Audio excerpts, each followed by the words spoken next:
llenas mi espacio, llenas mi vida, me iluminaste como el sol, quiero que crezcas y todo. Bien, pues seguimos con la segunda lección de las clases de discipulado, los fundamentos básicos para una vida cristiana, es el título de los estudios que estamos haciendo. Si recordáis, la semana pasada estuvimos hablando sobre la necesidad de la madurez espiritual y nombramos algunos puntos que voy a repasar rápidamente, que son, primero, el crecimiento hasta la madurez espiritual en Cristo es lo que la Biblia nos dice, nos sugiere y nos exige Dios a todos los cristianos. O sea, que maduremos espiritualmente, que no seamos bebés de continuo, sino que nuestra intención, si somos verdaderos discípulos, es madurar, es crecer, porque sin crecimiento pues no hay vida. La vida produce crecimiento. Si una vida espiritual muerta, pues se estanca, no hay crecimiento. También decíamos que sin madurez no puede haber líderes en la iglesia, y los líderes son necesarios para que la iglesia crezca. Por eso Jesucristo instituyó los 5 ministerios. También que los cristianos maduros son los que pueden mantenerse firmes con eficacia contra los ataques de Satanás. Un cristiano inmaduro, Satanás lo va a vencer. De ahí la necesidad y lo que Dios quiere que hagamos los discípulos verdaderos es precisamente eso, que a través de nuestra madurez espiritual podamos hacerle frente a los ataques y a las mentiras del diablo. También los cristianos maduros tienen un impacto verdadero y real en el mundo actual que estamos viviendo. Y por último, solamente el discípulo maduro, a través de su ejemplo, de su testimonio, es capaz de transmitir el carácter de Cristo al mundo y poder cambiarlo, como hicieron los discípulos. Hoy vamos a hablar sobre otro tema que va relacionado con la madurez también, que es que la necesidad de calcular y de valorar el costo que supone el discipulado. El discipulado no es barato, hay que pagar un precio, hay que estar dispuestos a pagar ese precio. Dios llama a sus hijos, a toda la iglesia, los llama a enfrentarse con una verdadera implicación personal. A veces delegamos en los demás, pero el discípulo verdadero tiene que implicarse de una manera personal y total, y se compromete a serle fiel al Señor y obediente, cueste lo que cueste. Esa es la intención que debe tener un verdadero discípulo. Por eso debe valorar el costo. Por amor a Jesús, el buen discípulo está dispuesto a aplicar sus valores, sus talentos y sus dones al servicio del Señor, al servicio de los demás. No podemos esconder y recordar que estuvimos estudiando la semana pasada sobre aquel siervo que escondió la moneda, que escondió el talento que su Señor le dio para que lo trabajara. Y entonces Jesús lo llamó siervo inútil. O sea, no debemos esconder los talentos y los dones que Dios nos ha dado, porque vienen de parte de Él. Debemos actuar sobre ellos. O sea, que esos dones y esos y esos talentos los podamos poner a beneficio de la congregación, de la iglesia. Si Dios te ha dado el talento de la música, debes ejercitarlo. Si Dios te ha dado otro talento, cualquier talento que te haya dado, no te lo guardes, porque Dios te lo va a demandar luego. Pero debes saberlo, que debes ponerlos a trabajar. Por eso Pablo, a su discípulo Timoteo, en la segunda carta, capítulo 2, verso 15, le dice: procura con diligencia. Con diligencia quiere decir con mucho cuidado, presentarte a Dios aprobado, como obrero que no tiene de qué avergonzarse y que usa bien la palabra de verdad. En otras palabras, Pablo le está diciendo, y son de aplicación para nosotros hoy: esfuérzate para poder presentarte delante de Dios y recibir su aprobación, porque el trabajo que Dios te ha encargado lo se está llevando a cabo, lo estás haciendo bien. Sé, dice, un buen obrero, un buen discípulo, alguien que no tiene de qué avergonzarse. Nadie puede decir nada de ti. Y además, que explica correctamente la palabra de Dios. Nosotros tenemos que estar capacitados. Ya está la mosca evangélica por aquí. Nosotros debemos estar capacitados para evangelizar a los demás. Esa capacitación viene a través del estudio y de la meditación de la palabra. Dicho de otra forma, mediante el discipulado. Tú eres discipulado para aprender bien lo que la palabra enseña y que tú lo puedas enseñar sin meterle ninguna falsa doctrina a nadie, porque como le dice Pablo a Timoteo, que expliques correctamente, de una forma correcta, el significado de la palabra de verdad, de la palabra de Dios. Un discipulado sin costo no es un discipulado verdadero. No es un discipulado que Dios apruebe. Los cristianos somos llamados a negarnos a nosotros mismos, así lo afirma Jesús, ¿no? Dice, toma su cruz cada día para poder ser mi discípulo. Y esa cruz, su cruz, no es para un verdadero discípulo, no es una carga que los demás te impongan. Es algo que tú voluntariamente, por amor a Dios y al Evangelio, lo haces. O sea, no es algo que se te imponga. Ese coger la cruz cada día, ese crucificar nuestros planes, nuestro ego, a cambio de los planes de Dios, no es algo que nadie debe imponerte. Tú, a través de ir aprendiendo y meditando en la palabra de Dios, tú puedes recibir la enseñanza correcta y coger tu cruz, que es lo que significa coger el camino que cogió Jesús. Fue un camino de muerte. Esto habla de una muerte a nuestros planes y a nuestros deseos, quizá carnales, que vayan en contra de la voluntad de Dios, porque si van de acuerdo, si están alineados a la voluntad de Dios, Dios los aprueba. Lo que no aprueba a Dios es algo que vaya en contra de su palabra. Por eso dice que la carga no debe ser impuesta por otro, sino es algo que el verdadero discípulo hace voluntariamente por amor a Dios y por amor a los demás. Dios y su voluntad tienen para el discípulo verdadero el primer lugar en sus vidas. Y antes de considerarse a sí mismos, dan prioridad también a los demás. Eso habla de altruismo, desear el bien a los demás antes que el bien propio. Eso es lo que hizo Jesús y lo llevó a fin. La voluntad de Dios tiene que ser siempre la preferencia sobre cualquier otra cosa. Si tú quieres ser aprobado por Dios, si tú quieres que Dios te apruebe, que Dios apruebe tu trabajo, tú debes hacer las cosas de acuerdo a su voluntad y dándole la preferencia a Él. Poner a Dios en lo primero es lo mejor que cualquier cristiano, pero más un discípulo que está dispuesto a aprender para enseñar a otros. Como Jesús exige un precio tan alto por el discipulado, desafía, eso sí, hace un desafío a todos a que calculemos el costo. Y si estamos dispuestos a asumirlo, seguir adelante. Y si no, no hacerlo. Por eso yo siempre digo que cuando se empieza un discipulado, una escuela bíblica, tenemos que estar comprometidos a terminarlo, cueste lo que cueste. Hombre, algún día, si por algún motivo, por enfermedad o por alguna cosa que surja, no se puede asistir, pero un discípulo desea, busca ese aprendizaje cada día para poder aprender y luego poder enseñar a otros, que es el propósito del discipulado. Discipulados para discipular, porque eso es lo que viene, lo que encarga la Gran Comisión, ¿verdad? Ir y hacer discípulos.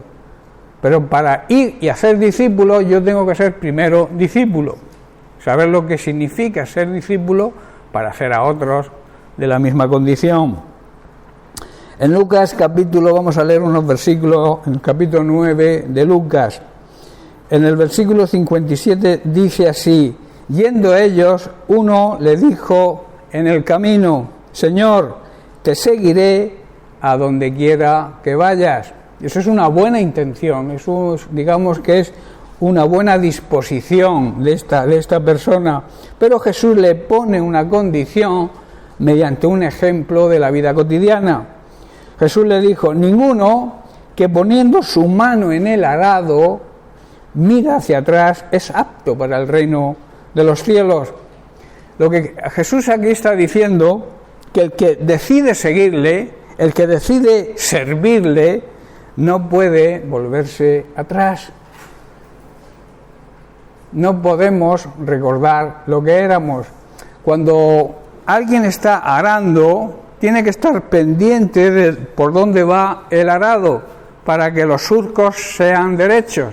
Si tú vuelves la cabeza atrás, corres el riesgo de maldirigir el arado y los surcos salgan torcidos. No sé si espiritualmente se entiende. Cuando nosotros nos proponemos seguir a Cristo, nos proponemos servir a Cristo, nuestra mirada tiene que estar fija, puesta en el objetivo, que es servirle y hacer las cosas como Él le agrada. Si miramos atrás y nos acordamos de nuestra situación anterior y la echamos de menos, no estamos cumpliendo el propósito de un verdadero discípulo. Por eso dice que el que pone la vista atrás, cuando este hombre dice que le dijo en el camino: Señor, te voy a seguir a donde quiera que vayas, le dice: espera que te explique yo esto un poco. Y entonces le pone un ejemplo. Si tú estás dispuesto a seguirme, si tú pones la mano en el arado, no puedes volverte atrás.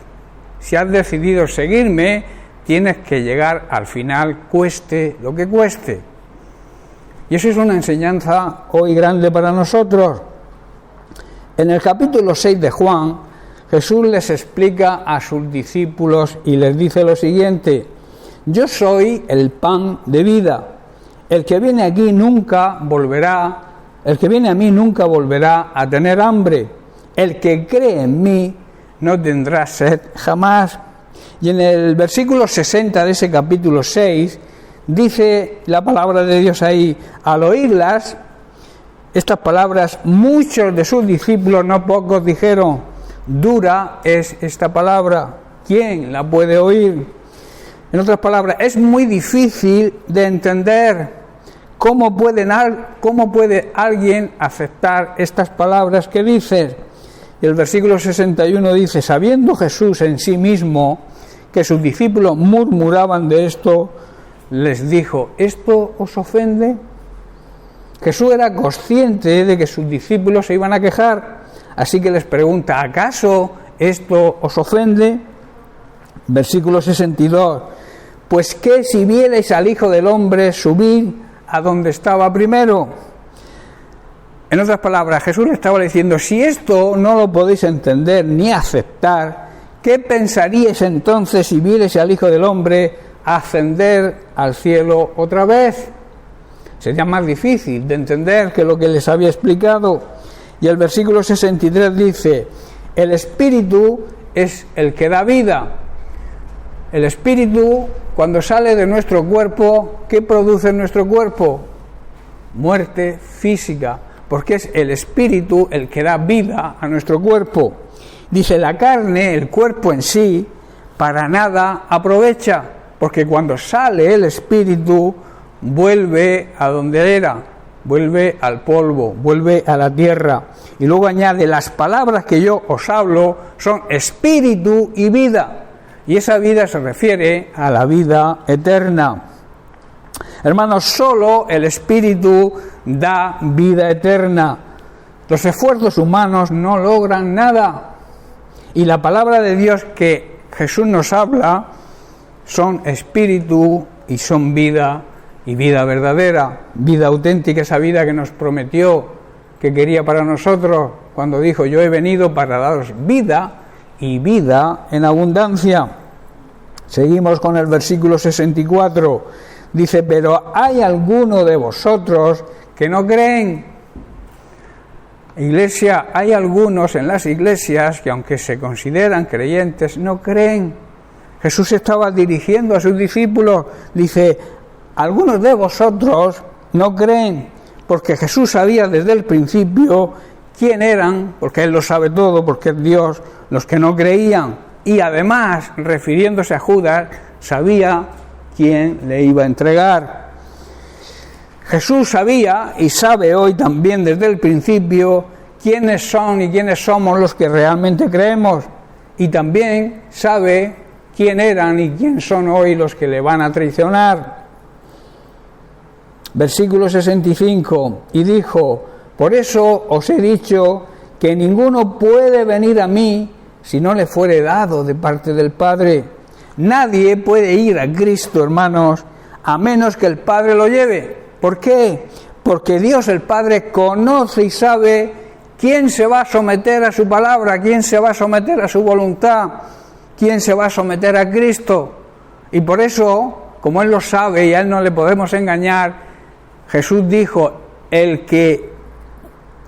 Jesús sabía y sabe desde el principio que los que le creen de verdad son los que le va a enviar el Padre, porque el Padre conoce los sentimientos, igual que Jesucristo conoce los sentimientos y las intenciones de cada persona. Versículo 66, dice entonces: muchos de sus discípulos se volvieron atrás, miraron atrás, quitaron la mano del arado y ya no caminaban con Jesús. A partir de ese momento dice que muchos de sus discípulos lo abandonaron, como hoy también ocurre lamentablemente, y volvieron a su antigua vida. ¿Por qué? Porque no calcularon el costo, porque seguir a Cristo tiene un costo, como estamos estudiando y estamos viendo. Versículo 67, dijo entonces Jesús a los 12: ¿queréis acaso iros también vosotros? Entonces Jesús dice que mirando a los 12, después de que muchos le habían abandonado, mirando a sus discípulos para ver la calidad de sus discípulos, para ver lo que sus discípulos, Él lo sabía, pero qué disposición había en sus discípulos, les pregunta: ¿queréis vosotros iros también? Y en el versículo 68 vemos la respuesta de Simón Pedro. Dice: Señor, ¿a quién iremos? Tú tienes palabras de vida eterna. Simón Pedro le contestó lo que sentía en su corazón. Quizá no entendiera algunas cosas, quizás no comprendieran tampoco lo que Jesús les explicó sobre que Él era el pan de vida, pero en su corazón había una disposición de servirle y de seguirle, costara lo que costara. Esa debería ser nuestra actitud siempre. Aunque no entendamos algunas cosas, aunque no comprendamos algo, nuestra intención debe ser seguir al Señor hasta el final. Cueste lo que nos cueste, pagando el precio que tengamos que pagar. Una vez que hemos conocido, hermanos, y esto es lo lamentable, una vez que se ha conocido el gran amor, la bondad y la misericordia de Dios, y que tenemos la garantía de la vida eterna, ¿cómo algunos miran atrás y se vuelven al mundo? ¿Cómo? Yo ahora mismo yo me pregunto, si a mí me quitaran a Dios de mi vida, ¿qué sería de mí? ¿Qué sería de nosotros sin el Señor? Por eso no entiendo qué hay en los corazones de las personas que una vez que han conocido lo que es Dios, han conocido del amor de Dios, de su misericordia, han visto milagros, ¿cómo deciden volverse atrás, quitar la mano del arado y volver atrás? Yo no lo puedo entender, pero el Señor lo sabe. Siempre hay un motivo y Dios conoce las intenciones que hay en nuestro corazón. Por eso, ¿a dónde vamos a ir sin Cristo? Si hemos conocido su verdad, hemos conocido los milagros, la ayuda que siempre hemos tenido de parte de Él, porque Él nos ha provisto, nos ha sanado, nos ha llevado y nos ha cubierto todas nuestras necesidades, ¿cómo podemos apartarnos del Señor? En Marcos capítulo 10 leemos los versículos a partir del verso 17. Dice que al salir Jesús para continuar su camino, vino uno corriendo e hincando la rodilla delante de él le preguntó: Maestro bueno, ¿qué haré para heredar la vida eterna? Jesús le dijo: ¿por qué me llamas bueno? Ninguno hay bueno, sino solo uno, Dios. Jesús le estaba diciendo: ¿me llamas bueno porque reconoces que realmente yo soy Dios? ¿O por halagarme para poder conseguir una respuesta que agrade tu oído? En otras palabras, ¿me llamas bueno porque crees que soy Dios o por hacerme la pelota? Así, hablando en términos, digamos, normales. Muchos se acercan al Señor, digamos, halagándole, pero para conseguir algo de parte de Dios, no reconociéndolo como lo que es. Por eso Jesús le dice: tú sabes que solamente hay alguien bueno y es Dios. ¿Me llamas bueno porque sabes que soy Dios o porque quieres que la respuesta que te dé te agrade? Versículo 19. Los mandamientos sabes, le dijo Jesús: no adulteres, no mates, no hurtes, no digas falso testimonio, no defraudes, honra a tu padre y a tu madre. Fijaos con qué intención Jesús le nombra los mandamientos que hablan de la relación con los demás, ¿verdad? De ver cómo era su relación. Le nombra, de los 10 mandamientos solamente le nombra estos 5 que tratan precisamente de la relación con las demás personas. Dice, él entonces respondió y le dijo: Maestro, todo esto lo he guardado, o sea, lo he obedecido desde mi juventud. Entonces Jesús, mirando, le dice que le amó y le dijo: una cosa te falta, anda, vende lo que tienes y dalo a los pobres y tendrás tesoro en el cielo. Y después ven y sígueme tomando tu cruz. Que en ti haya la disposición de tomar una cruz para crucificar tus ideales, tus planes que vayan en contra de mí, para poder seguirme. Dice, y después me sigues, toma la cruz y me sigues.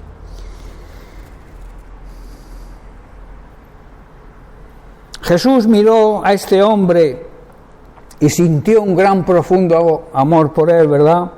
Hay una cosa, le dijo, que todavía no has hecho. Anda, vende todas tus posesiones y entrega ese dinero a los pobres. Dale, él estaba diciendo, prioridad a los demás. Cumple de verdad esos mandamientos que dices que cumples. Porque al nombrarle a Jesús los mandamientos esos que he dicho, él le dijo que los había cumplido desde la juventud.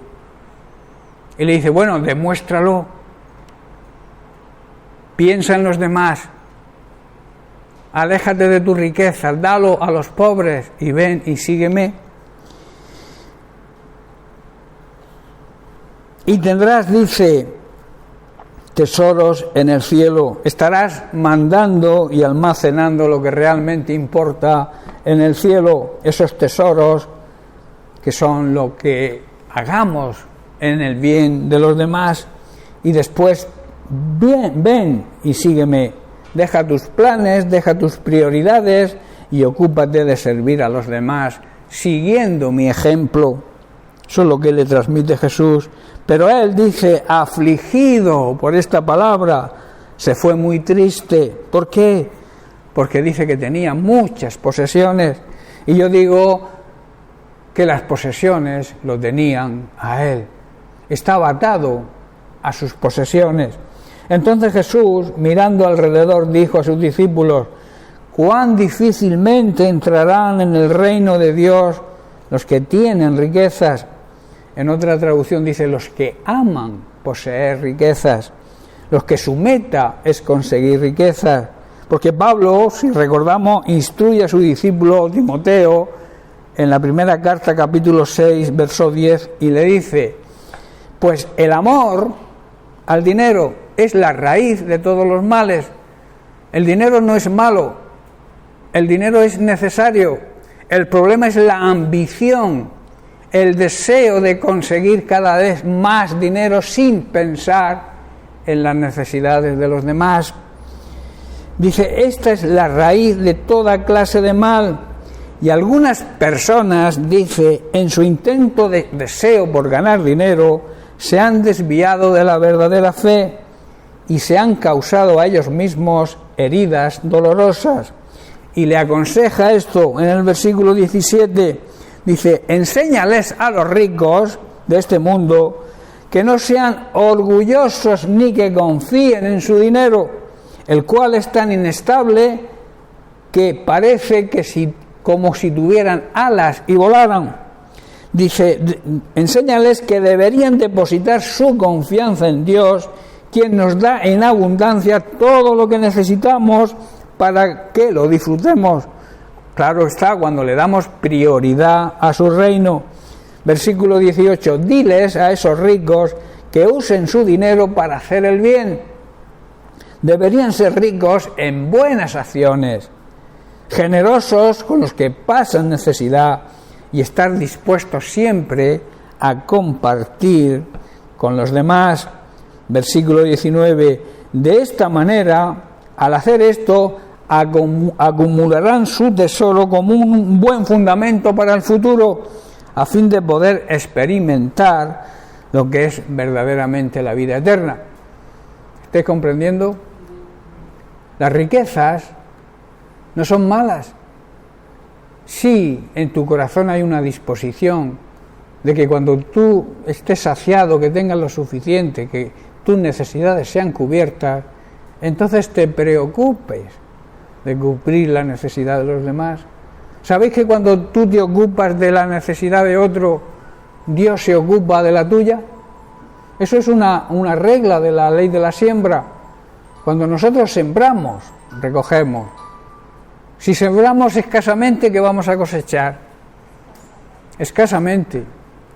Y si sembramos en abundancia, la cosecha será abundante. Todo esto que hemos leído es de aplicación para nosotros hoy, para poder ser buenos discípulos y que el Señor se sienta orgulloso de nosotros. Seguimos con Marcos 10, que estamos estudiando. Ahora vamos al versículo 24.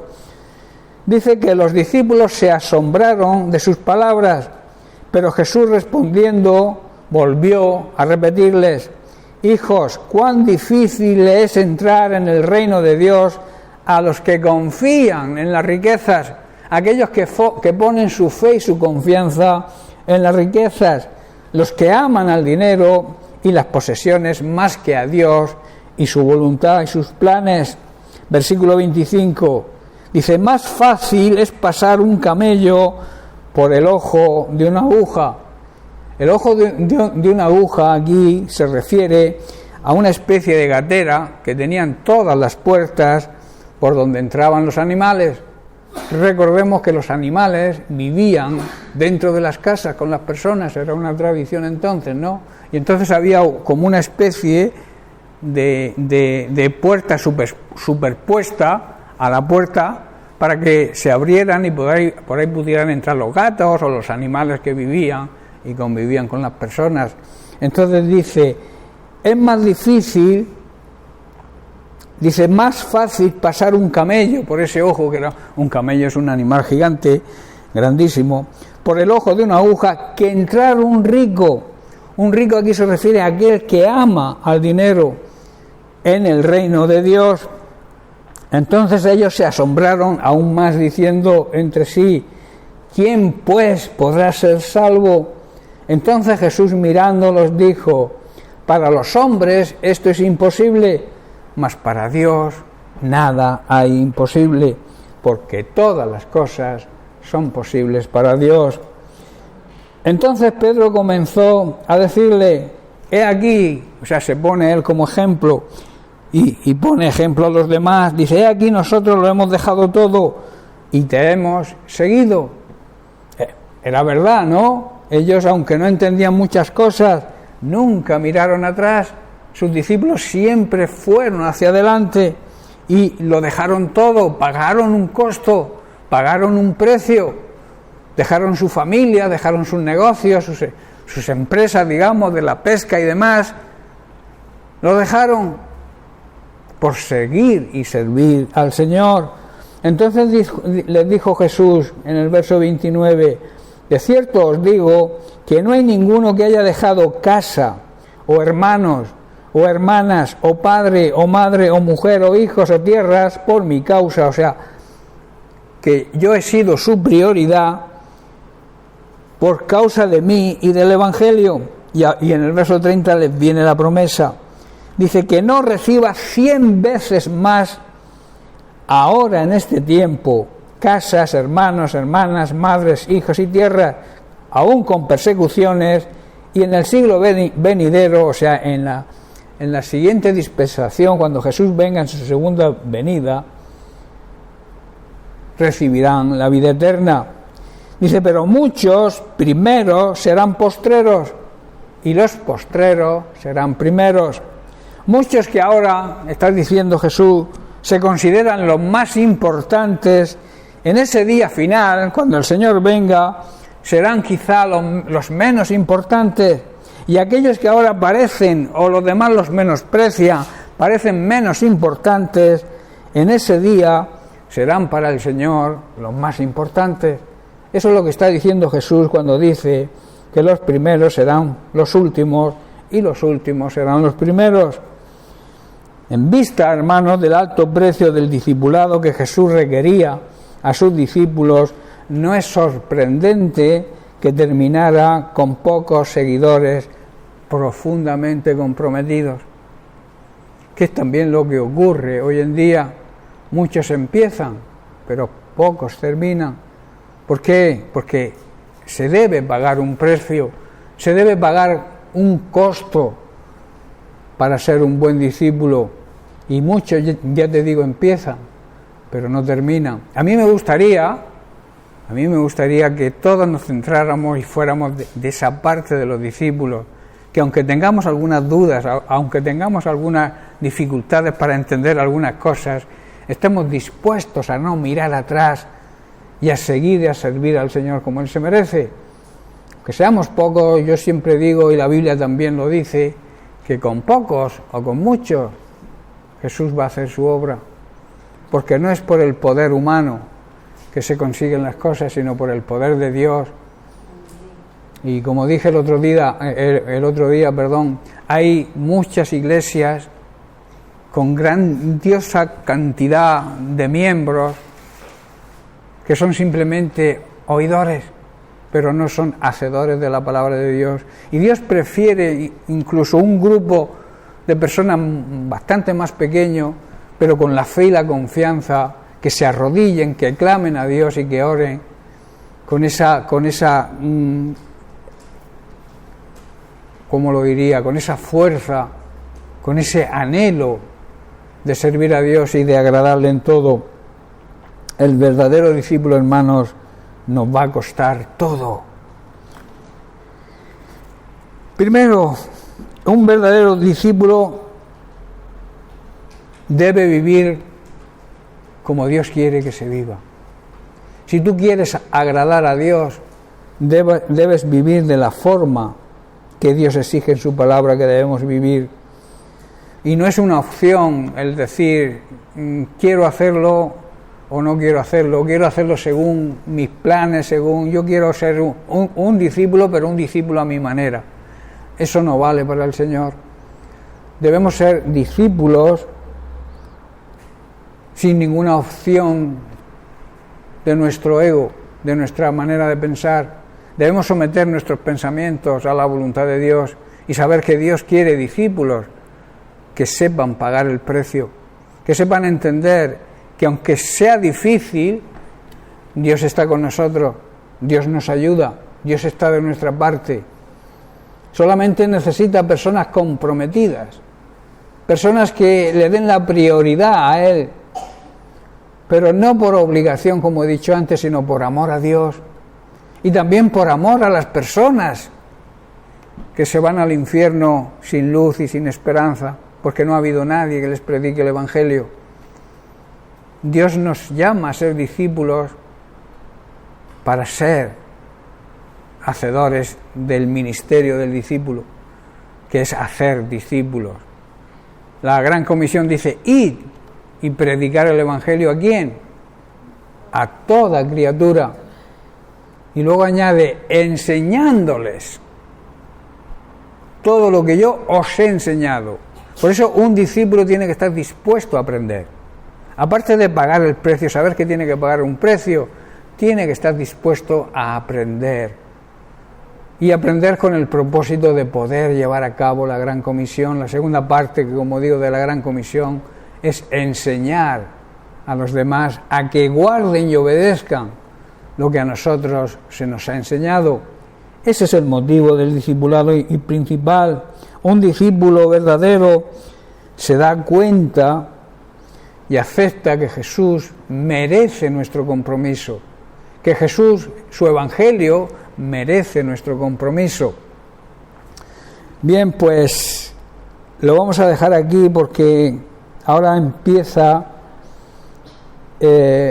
un nuevo tema que también va relacionado con el discipulado, claro, porque todo va relacionado con el discipulado, y son los condicionantes básicos. Hay una serie de condiciones básicas y bíblicas para desarrollar el discipulado bíblico, pero debemos recordar, y termino con esto, que el verdadero discipulado, si quieres ser un buen discípulo, debes saber que te va a costar todo. Jesús habla de dejar familia, no habla en términos de abandonar o de despreciar a la familia, eso nunca lo haría Jesús, nunca lo recomienda su palabra, pero sí darle la prioridad antes que incluso a nuestra familia, la prioridad a lo que Jesús nos manda, o sea, seguirle y obedecerle y llevar a cabo la Gran Comisión.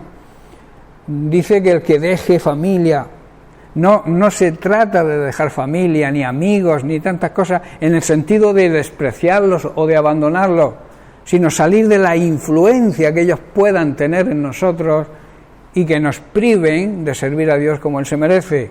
No sé si lo estáis entendiendo. O sea, no se trata de dejar en abandono a tus padres o abandonar a tu familia.